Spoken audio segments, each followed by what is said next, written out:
आज के जो हमारे गेस्ट हैं अभी यहाँ पर पीछे बैक स्टेज पर, उनकी अपनी एक यूनिकॉर्न कंपनी है which is an edtech company. Please give an energetic and warm welcome to Sumit Mehta.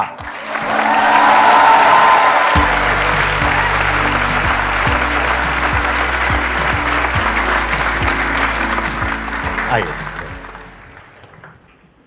My question is कि अब edtech space is highly competitive, मतलब इसमें बहुत सारे प्लेयर्स हैं जो बहुत अलग अलग तरीके से काम कर रहे हैं. तो how is your company different from all the other players? Actually आपने बहुत अच्छा क्वेश्चन पूछा, बिकॉज आजकल एडटेक के बारे में सारी न्यूज़ अच्छी नहीं है. राइट. तो एडटेक दो तरह का होता है. एक होता है कि जो बच्चों को डायरेक्टली पढ़ाते हैं, जिस तरह से बहुत सारी कंपनीज हैं जो कि ऑनलाइन या फिजिकल सेंटर्स खोलती हैं, और कुछ लोग हैं जो कि स्कूल्स को इम्प्रूव करने में लगे हुए हैं. मेरा ये मानना है कि एक बच्चा 8 घंटे स्कूल में बिताता है, उसके बाद जब वो घर में आता है तो उसको होमवर्क भी करना है, उसको खेलना कूदना भी है. उसके बाद मैं नहीं चाहता कि वो स्क्रीन के सामने बैठ के दोबारा से कुछ ऑनलाइन पढ़े, बिकॉज उससे आप उसके बचपन में इंटरफेयर करते हैं. तो अगर हम स्कूल्स में जो बच्चे 8 घंटे बिता रहे हैं उसको इम्प्रूव कर दें तो काम हो गया. तो हम अपने आप को स्कूल एडटेक बोलते हैं कि हम स्कूल्स को इम्प्रूव करेंगे, टीचर्स को एम्पावर करेंगे, क्लासरूम को इम्प्रूव करेंगे टेक्नोलॉजी के द्वारा और करिकुलम के द्वारा. तो इसलिए हमारी कंपनी स्कूल एडटेक कंपनी है. We are India's only school edtech unicorn. बाकी सारी कंपनीज जो हैं वो डायरेक्ट टू स्टूडेंट एडटेक्स हैं, और ये सबसे बड़ा डिफरेंस है. थोड़ा सा एक्सप्लेन करेंगे, मतलब किस तरीके से कर रहे हैं? I want to understand it more deeply कि आप टीचर्स को एम्पावर कर रहे हैं और स्टूडेंट्स को एम्पावर कर रहे हैं, यानी कि जो एग्जिस्टिंग स्कूल्स का इंफ्रास्ट्रक्चर है उसी को यूज कर रहे हैं, अपना अलग से कुछ नहीं कर रहे हैं. नहीं, right? तो हमारी जर्नी ऐसे स्टार्ट हुई थी कि हमने अपने स्कूल खोले और जो भी मतलब बुक्स वगैरह अवेलेबल हैं मार्केट में उनको यूज़ किया, और लगा कि इससे तो प्रभाव पड़ नहीं रहा, कुछ फ़र्क नहीं पड़ रहा. फिर हमने एक्सपेरिमेंट शुरू किया. तो पहले 5 साल जो 2012 से 17 हम अपना स्कूल चला रहे थे, 5 स्कूल चला रहे थे. वहाँ पे खूब सारे एक्सपेरिमेंट कर रहे थे कि बच्चों की इंग्लिश कैसे इंप्रूव करें, मैथ कैसे इंप्रूव करें, साइंस कैसे इंप्रूव करें. तो ये करते करते मैं कुछ देर हार्वर्ड पढ़ने गया, कुछ देर स्टैनफोर्ड पढ़ने गया, सीखने के लिए कि वर्ल्ड में English, math, science, social studies पढ़ाने के बेस्ट तरीके क्या हैं. और फिर उनको हम अपने स्कूल में लेके आए और हमने एक लर्निंग सिस्टम बनाया जिससे हमने देखा कि बच्चों के कम्युनिकेशन स्किल इंप्रूव हो रहे हैं, मैथ इंप्रूव हो रहा है, साइंस इंप्रूव हो रहा है. फिर उस सिस्टम को हम बाकी स्कूल्स में लेके गए. तो हमारे जो 5 स्कूल्स थे वहाँ से लेके अब हम 9000 स्कूल्स के साथ काम कर रहे हैं, जहाँ पे हम अपना ये सिस्टम इम्प्लीमेंट करते हैं. तो जैसे आप सब भी अपना स्कूल याद करें, मेरे को याद है अपने स्कूल में टीचर किताब से पढ़ाती थी, ब्लैक बोर्ड पे क्वेश्चन आंसर लिखती थी, हम वो आंसर कॉपी कर लेते थे, फिर वही क्वेश्चन एग्जाम में आता था, हम रट्टा मार के उसको कर देते थे. लेकिन जब हम जॉब में जाते हैं या इंटरव्यूज़ में जाते हैं तो वो रट्टा मारने वाला काम नहीं आता. राइट, आपको समझ होनी चाहिए और अपनी समझ को एक्सप्रेस करने की एबिलिटी होनी चाहिए. तो हमने इसको चेंज करने के लिए बोला कि टीचर से बुक ले लो और उसको एक लेसन प्लान दो जिसमें वो बताए भी, दिखाए भी, और कुछ ऑडियो विजुअल दिखाए, कुछ एक्टिविटी करवाए, ताकि हर तरह का बच्चा समझ सके. बिकॉज हर तरह का बच्चा बुक से सुन के नहीं समझ सकता. कई बच्चों को करके समझ में आता है, कई बच्चों को देख के समझ में आता है. तो इसको बोलते हैं मल्टी मॉडल लर्निंग. अब मल्टी मॉडल लर्निंग स्कूल में इम्प्लीमेंट करना बहुत डिफिकल्ट है, लेकिन हमारे सिस्टम के द्वारा, बिकॉज उसमें टेक्नोलॉजी है, उसमें करिकुलम है और उसमें इम्प्लीमेंटेशन सिस्टम है, ये पूरा एक पैकेज बना के हम स्कूल को दे देते हैं. तो कोई भी स्कूल 3 से 6 महीने में रोट लर्निंग से मल्टी मॉडल लर्निंग में ट्रांसफॉर्म हो जाता है. ये सुनने में तो बहुत अच्छा लग रहा है idea. It's like need of the hour, क्योंकि अभी जो हमारा एजुकेशन सिस्टम पूरा का पूरा थियोरेटिकल है, उसमें आप प्रैक्टिकली कुछ करने की कोशिश कर रहे हैं. That to based upon your learnings from Stanford, Oxford और हार्वर्ड और व्हाटएवर. लाइक वहां से आप देख करके कि वहां पे किस तरीके से सिखाते हैं, which is more experimental based, practical learning, उसको आप यहाँ पे इंप्लीमेंट करना चाह रहे हैं. तो एक बार को हम एक रोल प्ले करते हैं कि ये देख लेते हैं, मैं एक स्कूल का ओनर हूँ या प्रिंसिपल हूँ. अब आप मेरे से बात कर रहे हैं कि मेरा जो एग्जिस्टिंग स्कूल है उसमें अपना ये इंप्लीमेंट करेंगे. तो I want to understand it from that side कि क्यों मैं उसको इंप्लीमेंट करूंगा. क्योंकि एज अ स्कूल ओनर जो मैंने देखा है, correct me if I am wrong, मैंने जो देखा है स्कूल ओनर्स का इन मेजॉरिटी ऑफ द केसेस उनका इंटरेस्ट इसमें नहीं होता कि जो बच्चा है उसका ओवरऑल डेवलपमेंट हो, ये हो वो हो, बल्कि इसमें होता है कि मेरा स्कूल है, एक मेरे साथ में स्कूल है, मेरा रिजल्ट उस स्कूल से बेटर आना चाहिए. Correct, as simple as that. जी. तो अगर मैं एक स्कूल के पास जाके बोलूं कि आपके पास हर क्लास में 40 बच्चे हैं लेकिन टॉपर सिर्फ 5 हैं, बट आप उस 40 में से 30 बच्चे टॉपर कैसे करेंगे? तो सब इंटरेस्टेड है. अब उसमें करने के लिए ये है कि जो 10 टॉपर्स हैं उनका तो रास्ता है ये किताब से पढ़ाने का, बट जो बाकी 30 हैं उनका रास्ता है ऑडियो विजुअल से पढ़ाने का, किनेस्थेटिक से पढ़ाने का. अगर स्कूल को अपना रिजल्ट इंप्रूव करना है सिर्फ टॉपर्स के लिए नहीं बट सब बच्चों के लिए, तो उनको मल्टी मॉडल एजुकेशन लेनी ही पड़ेगी और कोई तरीका ही नहीं है. लेकिन अगर मेरे स्कूल में ये ऑडियो विजुअल सिस्टम नहीं है हर क्लासरूम में, तो वो किस तरीके से किया जाएगा? वो आप देंगे, आप प्रोवाइड करेंगे? हम सब कुछ देते हैं। तो हम हर क्लास में एक स्मार्ट टीवी लगा देते हैं, हर टीचर को एक टैबलेट देते हैं और उनको एक टीचिंग लर्निंग इक्विपमेंट का किट देते हैं। साथ में उनको एक सिस्टम देते हैं जिससे वो मॉनिटर कर सके कि टीचर पढ़ा कैसे रही है। और पेरेंट्स के पास में भी ऐप आ जाती है कि पेरेंट्स को पता चल रहा है कि मेरा बच्चा कैसे पढ़ रहा है। और अगर बच्चे को घर में पढ़ना है तो जो क्लास में पढ़ा है उससे लिंक प्रैक्टिस घर में मिल जाती है। तो ये पूरा इंटीग्रेटेड सिस्टम हम स्कूल में इंप्लीमेंट कर देते हैं। अब यहाँ पे एक चैलेंज आएगा, I am thinking from the school owners perspective, कि मेरी क्लास में हर तरह के बच्चे हैं जी। कोई अच्छे फाइनेंशियल बैकग्राउंड से हैं, कोई थोड़ा कम से हैं, कोई इतने वेल ऑफ नहीं है। तो अब इसकी जो एडिशनल कॉस्ट है वो कौन बियर करेगा? एक्चुअली मेरा जो मिशन है वो ये है कि एक्सीलेंट एजुकेशन अफोर्डेबल कैसे की जाए और छोटे शहरों में कैसे लेके जाई जाए। अब आप देखिए, पेरेंट्स 15 से 20 हज़ार छोटे शहरों में एनुअल फीस पे करते हैं और उनकी बुक फी 2000 होती है। मैं उनको बोलता हूँ कि आप 100 रुपये महीना एक्स्ट्रा दे दो इसमें, दैट्स इट। तो बेसिकली 2000 से वो 3500 पहुंच जाता है और उसमें हम सारा कुछ प्रोवाइड करते हैं। तो इसीलिए ये हम इतना रैपिडली प्रोग्रेस कर पा रहे हैं। आप कह रहे हैं 100 रुपए महीना? 100 रुपये महीना, 200 रुपये आप बुक्स का ऑलरेडी दे रहे हो, हाँ। उसमें आप 100 रुपये महीना ऐड कर दीजिए तो कितना होगा? 3200। इसमें मैं आपको क्लासरूम आपकी ट्रांसफॉर्म कर दूंगा, टीचर कर दूंगा, स्टूडेंट को बुक्स वर्कबुक्स भी दे दूंगा, सारा टीचिंग लर्निंग मटेरियल भी दे दूंगा और ट्रेनिंग भी दे दूंगा। उससे क्या होता है कि टीचर के साथ सडनली स्किल अपग्रेड हो जाता है। अब टीचर अगर अपने तरीके से पढ़ाएगी तो वही किताब खोलेगी, वो बोलेगी अच्छा आप पहला पैराग्राफ पढ़ो, उसको ट्रांसलेट करेगी, आप पढ़ो। ऐसे पढ़ाते थे हमारे स्कूल में, राइट। लेकिन ये लेसन प्लान चेंज कर देता है। लेसन प्लान बोलता है कि अच्छा आप स्टार्ट करो विद शोइंग अ वीडियो, उसको सिर्फ टैप करना है और वीडियो प्ले होता है। देन वो एक्सप्लेन करती है, बिकॉज आधे बच्चों को वीडियो से समझ में आ जाता है, राइट।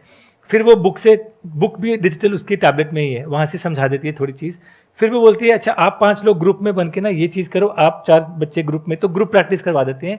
और फिर उसके बाद हर इंडिविजुअल बच्चे के पास जो वर्कशीट है वो करवा देते हैं। तो ये जो ढांचा है, अगर आप किसी भी यूनिवर्सिटी में जाएं, वो बोलते हैं कि teacher led group practice, independent practice, this is the best way to teach.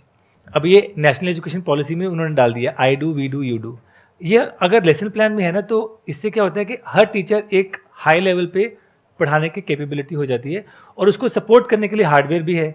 उसको सपोर्ट करने के लिए मैं किसी को बोल रहा हूँ कि आप फ्रैक्शंस पढ़ाइए मैथ किट यूज़ करके। किसी के पास मैथ किट नहीं तो वो कैसे पढ़ाएगी? हम उसको मैथ किट भी दे देते हैं। तो उसके पास कोई बहाना नहीं है अच्छे से ना पढ़ाई करने का।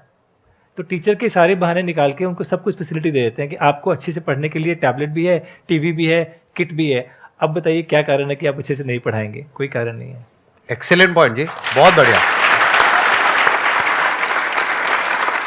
तो ये कहना गलत नहीं होगा कि आप जो कर रहे हैं इसके बारे में बहुत कम लोगों को पता है as far as masters are concern, क्योंकि आप बड़ा ग्राउंड लेवल पे काम कर रहे हैं जी। आप में से कितने लोगों को पता था? कितनों ने लीड का नाम सुना था? ये देखो, सिर्फ 2 लोगों ने। मैं आपसे ये बात करना चाहता था, परसों मैं वर्कआउट कर रहा था तो मेरे बैक में एकदम से स्पैज्म हुआ। डॉक्टर ने बोला कि आप ट्रैवल नहीं कर सकते। मैंने इस समय लंबर ब्रेस पहना हुआ है। अच्छा, but I wanted to come and talk because ये बात और लोगों तक पहुंचनी चाहिए, तो मैं इसीलिए यहाँ पे आया हूँ आपसे बात करने। आपने जेन्युइनली बहुत अच्छा किया यहाँ पर आकर के, क्योंकि मैं आपको वजह बता देता हूँ। क्योंकि मेरे को अंदर से जो लगा था, मैं आपको बिल्कुल क्लियर बोलूंगा और मेरा सबको पता है कि मैं बिल्कुल मुंह पे बोलता हूँ जो भी है। मेरे को लगा था कि ये बोरिंग सा सेशन होगा, मैं ऑनेस्टली बता रहा हूँ, प्लीज डोंट माइंड इट। मतलब जो मेरा अपना फीडबैक था मेरी टीम को, उन्होंने कहा नहीं नहीं सर बहुत अच्छा काम कर रहे हैं, ये वो, we should bring them on a platform, ये वो करके। मैंने कहा चलो ठीक है, इट्स योर कॉल। बट अब जो मेरी अंडरस्टैंडिंग है, जो आप कर रहे हैं, आई एम नॉट श्योर आप में से कितने लोगों को समझ आ पा रहा है और कितनों को नहीं आ रहा है, बट ये एक बहुत ही कमाल का काम कर रहे हैं विच इज रेवोल्यूशनरी। क्यों? देखो मैं आपको लॉजिक बता देता हूं, ध्यान से समझना क्यों ऐसा क्यों बोल रहा हूं मैं। ये क्या कर रहे हैं, ये सिर्फ 100 रुपए महीने में, यही आपका प्राइस है इंक्रीमेंटल। मतलब अगर आप 2000 खर्च कर रहे हो, 100 रुपये और देना, तो मतलब टोटल 3000 भी। Because I don't want people to get the wrong impression कि सुमित ने जाके गलत बोल दिया। 2000 वो बुक्स में देते हैं, उनकी बुक्स रिप्लेस करके हम अपनी बुक्स दे देते हैं। एडिशनल उनको 100 रुपये देना पड़ता है।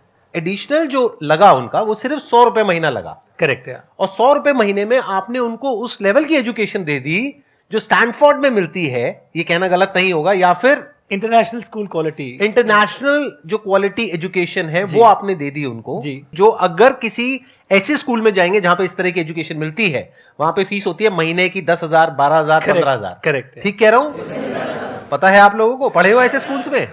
कितने पढ़े हैं 10,000 रुपए महीने वाले स्कूल में? हाथों पर करो। देखो एक झूठ बोल रहा है।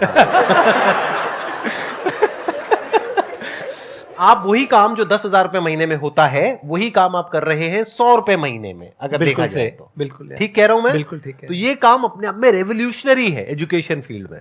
सर माय क्वेश्चन इज कि सर जैसे जो स्कूल्स होती है वो नॉर्मली कोई बोर्ड से एफिलिएटेड होती है, फॉर एग्जांपल सीबीएसई, आईसीएसई और स्टेट बोर्ड, तो सर आपका जो करिकुलम है वो आप बोर्ड के थ्रू ही कंटिन्यू करते हैं और आपका न्यू करिकुलम है वो न्यू बोर्ड इस्टेब्लिश करते हैं, जो बोर्ड एग्जाम्स और होते हैं उसमें किस तरह से इम्प्लीमेंट होता है?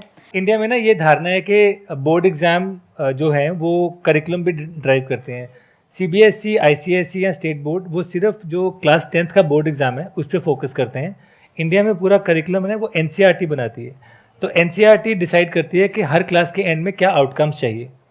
तो जो व्हाट होता है ना वो डिसाइड करती है, हाउ डिसाइड नहीं करती। लेकिन अगर आपको fractions for example class 5th के एंड तक करने हैं, कैसे पढ़ाए जाएं, उसमें बहुत ज़्यादा इनोवेशन की ज़रूरत है। तो हमारा फोकस ये है कि एक तो एनसीईआरटी के जो आउटकम्स हैं ना वो वर्ल्ड से कंपेयर करें तो उतने हाई नहीं है, थोड़ा हमने उसको इम्प्रूव किया है। तो कोई स्कूल अगर लीड अडॉप्ट करता है तो वो एनसीईआरटी तो क्रैक कर ही देगा, लेकिन उससे एक स्तर ऊपर बढ़ जाएगा, नंबर 1। नंबर 2, पढ़ाने का तरीका जिसको हम पेडागोजी बोलते हैं, उस पर बहुत इनोवेशन है कि फ्रैक्शन को कैसे पढ़ाया जाए, न्यूटन्स लॉ को कैसे पढ़ाया जाए, तो उसमें हमारा इम्प्रूवमेंट रहता है। उसकी वजह से जब बच्चे 10th तक आते हैं तो उनकी कॉन्सेप्चुअल अंडरस्टैंडिंग बहुत स्ट्रांग हो जाती है। फिर उनको रट्टा मारने की ज़रूरत नहीं है, वो अपनी समझ को आराम से एक्सप्रेस करके बोर्ड एग्जाम्स में अच्छे स्कोर करते हैं। इनफैक्ट लास्ट ईयर हमारे 180 बच्चे क्लास 10th बोर्ड एग्जाम में आए थे, 18 स्कोर्ड परफेक्ट 100 आउट ऑफ 100।